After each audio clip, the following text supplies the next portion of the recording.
เนี่ยพี่น้องว่าหันผมไปโปรโมทป้ายนะครับป้าย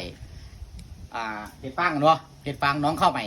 อันนี้คือผลผลิตที่เพิ่นได้นะครับนี่ครับพี่น้องผลผลิตที่เพิ่นได้ดอกอาจจะน้อยแต่ว่าดอกประมาณนี้เนาะแต่ว่าจะมีมันอันนี้มันช่วงปลายลงแล้วจะเป็นช่วงปลายลงบ่แต่ว่าอาจจะมีดอกแง่ดอกไม้เดี๋ยวอยู่ในฟาร์มหันผู้ใดต้องการสิมาเบิ่งงานหรือมาเบิ่งผลผลิตหรือมาเรียนรู้เขาสามารถมาเรียนรู้ได้มองนี้นะครับบอกพิกัดบ้านของข้าเฮาบ้านห้องขาตำบลน้ำคำใหญ่จังหวัดยะโสธรถ้าเดี๋ยวเบอร์น้องใช่เพิ่นเดี๋ยวจะลงไว้ที่หลังไว้ลงในนี่ดอกแต่ว่าถึงว่าผู้ใดที่โมโหจักติดต่อผมได้ทางเฟซก็ได้ครับทางเฟซทางไลน์ผมมีให้นี่เฟซผมโมโหจักนะครับพี่น้องนะนี่ครับ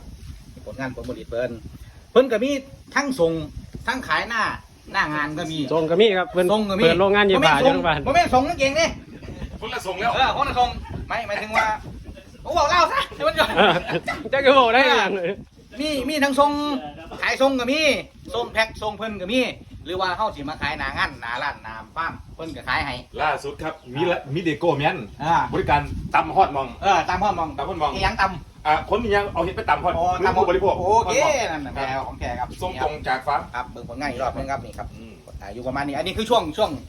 ยังก่อนน้องช่วงปลายแล้วครับป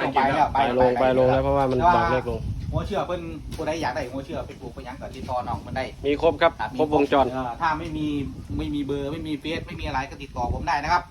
นี่เฟซผมนี่แหละครับผมเนี่ยพวกเนี่ยอันวันไหนไก่นมวันไหนไก่นมศูนย์พัฒนาไก่นมสอเชื่อสิงนี่แหละครับพัฒนาเบื่อไอ้มุกสูต้มนี่นะโอเคยินดีกันพี่กินนมไก่เจ้าโอเคข้าได้ด่า